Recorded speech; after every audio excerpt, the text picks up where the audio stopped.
હું આદર્શ છું, રાકેશ ચાંગેલા. તો દાખલો બીજો પેલા દાખલાના પેટા દાખલા પૂરા થઈ ગયા. મેઇન દાખલો બીજો કમલાએ સૂત્ર ખરીદવા બેંકમાંથી 26,400 રૂપિયા પ્રતિ વર્ષ એટલે 1 વર્ષે 15% વ્યાજના દરે ચક્રવૃદ્ધિ વ્યાજે લીધા. 2 વર્ષ અને 4 મહિના પછી ઉધાર ચૂકતે કરવા તેણે કેટલી રકમ ચૂકવવી પડશે? અને પાઠ્યપુસ્તકમાં જે નોંધ આપેલી છે આ રીતે છે કે 2 વર્ષ માટે ચક્રવૃદ્ધિ વ્યાજની રીતે વ્યાજ મુદ્દલ શોધો અને ત્રીજા વર્ષનું જે મળે ત્રીજા વર્ષનું મુદ્દલ ગણી 4/12 વર્ષ માટે સાદું વ્યાજ શોધો. બરોબર? એટલે પહેલા આપણે 2 વર્ષ અને 4 મહિનાની મુદત છે તો એના માટે આપણે ચક્રવૃદ્ધિ વ્યાજનું સૂત્ર છે એનો ઉપયોગ કરી શકીએ નહીં. ચક્રવૃદ્ધિ વ્યાજ છે એ 2 વર્ષ માટે વાર્ષિક છે એટલે 2 વર્ષ માટે આપણે ચક્રવૃદ્ધિ વ્યાજનું સૂત્ર ઉપયોગ કરી અને એના ઉપરથી જે વ્યાજ મુદ્દલ મળે એને નવા મુદ્દલ તરીકે લઈ અને 4 મહિનાનું વ્યાજ શોધી અને જે 4 મહિનાનું વ્યાજ મળે એ વ્યાજ મુદ્દલમાં ઉમેરી એટલે આપણને 2 વર્ષ અને 4 મહિનાનું ચક્રવૃદ્ધિ વ્યાજ મુદ્દલ મળે અને એટલી રકમ છે એને ચૂકવવી પડે. બરોબર? તો હવે સૌથી પહેલા દાખલાની શરૂઆત આપણે કરીએ. આપણી પાસે જે વિગત છે એ લઈ લઈએ. તો વિગતમાં 26,400 રૂપિયા મુદ્દલ છે. R બરાબર 15% છે. N બરાબર 2 વર્ષ અને 4 માસ. બરોબર? હવે નોંધ લખી નાખીએ અહીંયા 2 વર્ષ 4 માસ છે તો આપણે પહેલા N બરાબર 2 વર્ષ. બરોબર? અને પછી N બરાબર 4 માસ. જો ચોપડીમાં સૂચના આપી છે એ રીતે 2 વર્ષ છે એ ચક્રવૃદ્ધિ વ્યાજ લખી નાખીએ અને 2 વર્ષની ચક્રવૃદ્ધિ અને આ જે છે એ સાદું વ્યાજ 4 માસનું સાદું વ્યાજ. બરોબર? આ રીતે આપણે દાખલાની વાત કરશો કે N બરાબર આપણે હવે ઓલ આફ્ટર અહીંયા 2 વર્ષ મળશે આપણે અત્યારે આના માટે કામ ચલાવે. બરોબર? તો 2 વર્ષ 4 માસ છે. N બરાબર અત્યારે આપણે કેટલા લેશું? 2 વર્ષ લેશું. બરોબર? પછી વ્યાજ મુદ્દલ આવી જાય પછી એને નવા મુદ્દલ કરી અને 4 માસનું સાદું વ્યાજ શોધશું. બરોબર? હવે આપણે વાત કરીએ તો આ સૂત્ર મૂકી A બરાબર B 1 + R છેદમાં 100 એની ઉપર n ઘાત P એટલે 26,400 1 + R એટલે 15 છેદમાં 100 એની ઉપર કેટલા વર્ષ છે? 2 વર્ષ. બરોબર? હવે અહીંયા આપણે છેદ ઉડાડી શકીએ 5 13 15 20. હવે 26,400 અહીંયા આપણે વાત કરીએ 3/20 ની 20 + 20 + 3 23/20 23/20 એની ઉપર 2 ઘાત રામકરી 264 ગુણ્યા 23/20 23/20 26,400 બે શૂન્ય વહી ગયા 2 × 2 264 એટલે 132 2 × 2 એટલે 66 × 132 66 × 23 આનો તમે જે ગુણાકાર કરો એટલે એનો જવાબ તમને મળશે 34,914 34,914 રૂપિયા મળશે. એ જે મળે 34,914 જે મળ્યા તમને એ 2 વર્ષને અંતે 2 વર્ષના અંતે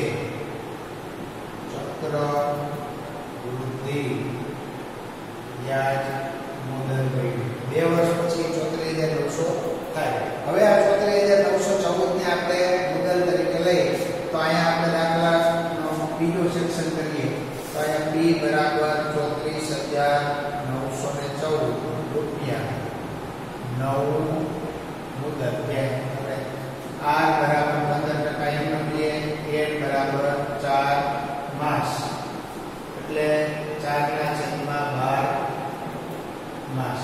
બરોબર? સોરી માસ વર્ષ કરો તો 12 ભાગી. હવે સૂત્ર મૂકી આપણે સાદા વ્યાજ SI બરાબર PRN છેદમાં 100 P એટલે 34,914 ગુણ્યા R એટલે 15 ગુણ્યા 4 છેદમાં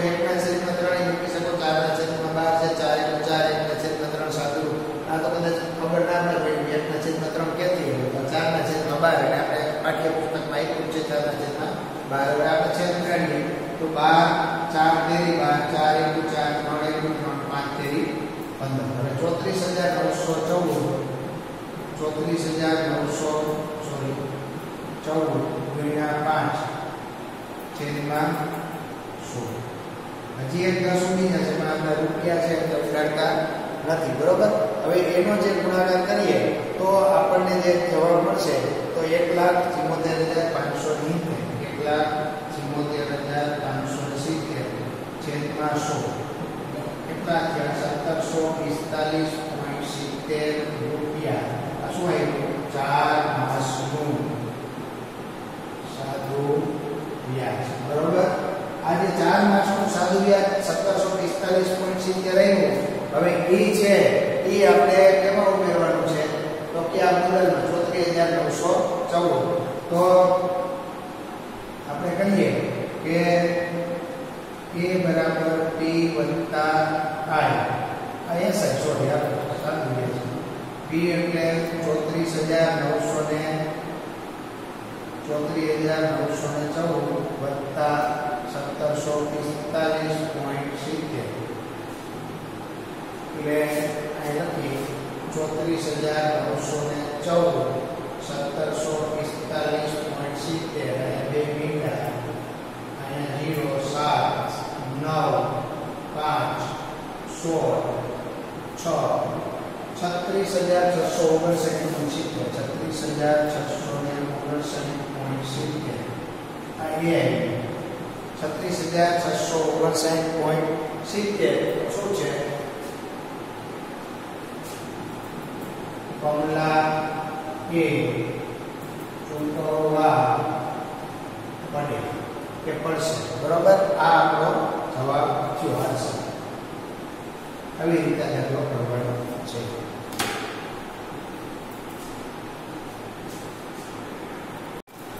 તો દાખલો તરીકે બેબીના એ 12,500 રૂપિયા 3 વર્ષ માટે 12% દરે સાદા વ્યાજે ઉધાર લીધા અને રાધાએ એ જ રકમ એ જ સમય માટે 10% દરે ચક્રવૃદ્ધિ વ્યાજે ઉધાર લીધી કોણ વધારે વ્યાજ ચૂકવશે અને કેટલું તો જો સૌથી પહેલા તો આમાં બેબીના અને રાધાની વાત છે તો બેબીના એ 12,500 3 વર્ષ માટે 12% દરે સાદા વ્યાજે લીધા હવે એટલી જ રકમ એટલે 12,500 રાધાએ 10% દરે વ્યાજના દરનો ફેર છે બાકી મુદત થઈ સરખી છે રકમ એ સરખી છે તો આની અંદર આપણે ત્રણ વિભાગ કરવા જોશે દાખલાના પહેલા વિભાગમાં આપણે બેબીનાનું સાદું વ્યાજ શોધવું પડશે બીજા વિભાગમાં રાધાનું સાદું વ્યાજ શોધવું પડશે બે વ્યાજની સરખામણી કરી અને ત્રીજા વિભાગમાં કોણે વધારે વ્યાજ શોધ્યું એ શોધવું પડશે એટલે દાખલાના ત્રણ પાર્ટ છે તો પહેલા પાર્ટની શરૂઆત આપણે કરીએ તો એ રાધા માટે બેબીના માટે વાત છે તો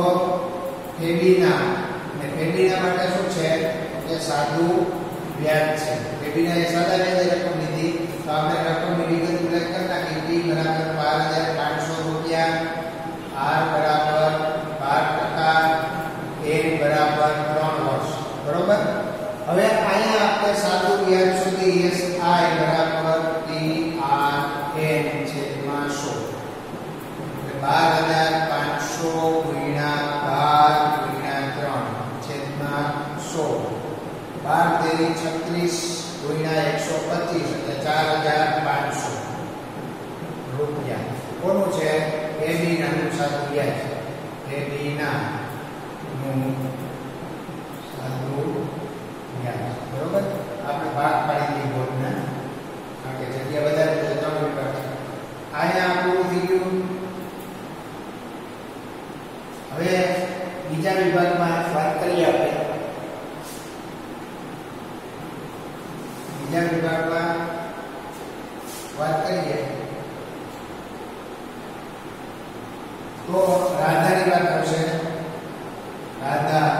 રાધાને શું છે ચક્રવૃદ્ધિ વ્યાજે પૈસા લીધા છે ચક્રવૃદ્ધિ વ્યાજ આવશે એની વિગત આપણે લખી નાખી e બરાબર 12,500 r બરાબર 10% જો ટકાવારી પદ્ધતિ ધ્યાન રાખવાનું પાછા ભૂલ નહીં પડે એક જ ટકાવારી નાખો તો દાખલામાં જવાબ A આવે. હવે વ્યાજ મુદ્દલનું સૂત્ર આપણે મૂકીએ P1 + R / 100 n.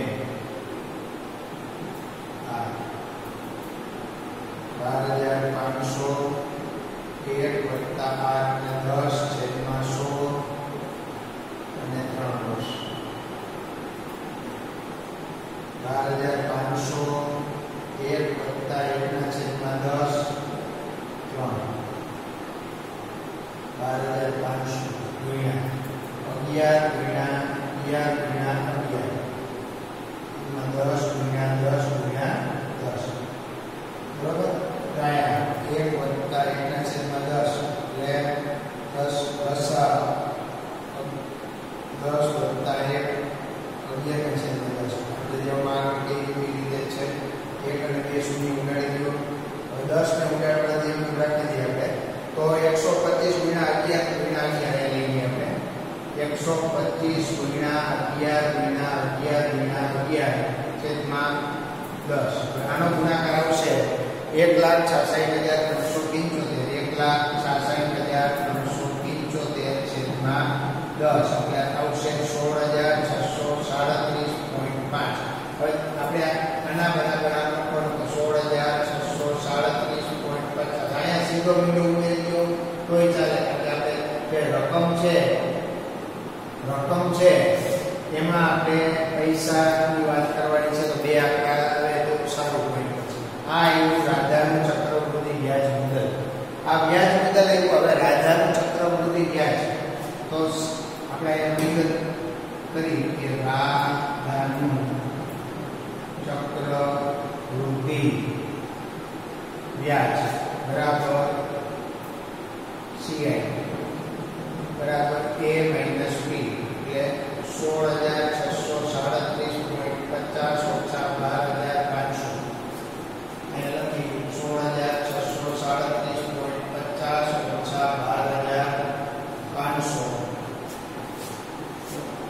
સોરી 5 7 3 1 4,137.50 4,137.50 રૂપિયા રાધાનું ચક્રવૃદ્ધિ વ્યાજ. બરાબર? આ જે થઈ વિગત આપણે બેયના વ્યાજ શોધી લીધા. બેયનાનું સાદું વ્યાજ શોધ્યું, રાધાનું ચક્રવૃદ્ધિ વ્યાજ શોધ્યું. હવે આપણે દાખલાના ત્રીજા વિભાગ બાજુ જઈશું. દાખલાના ત્રીજા વિભાગમાં વાત કરીએ તો આપણે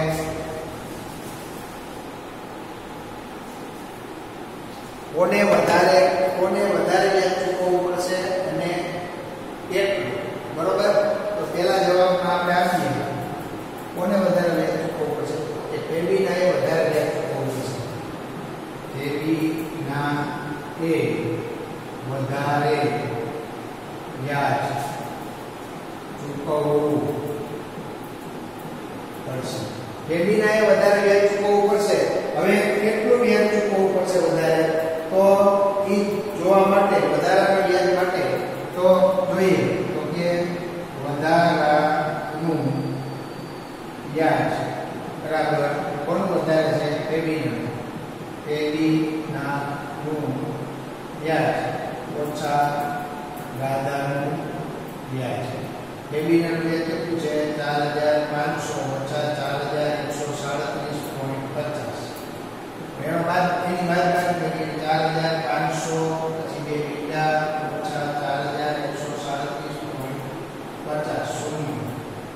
અહીંયા આપણે 10 બોલી 4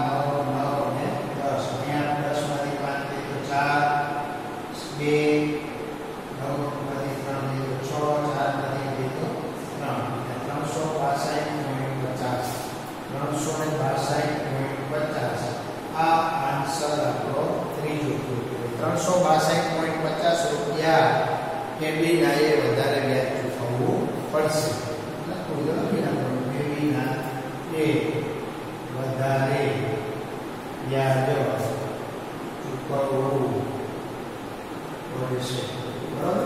આ રીતે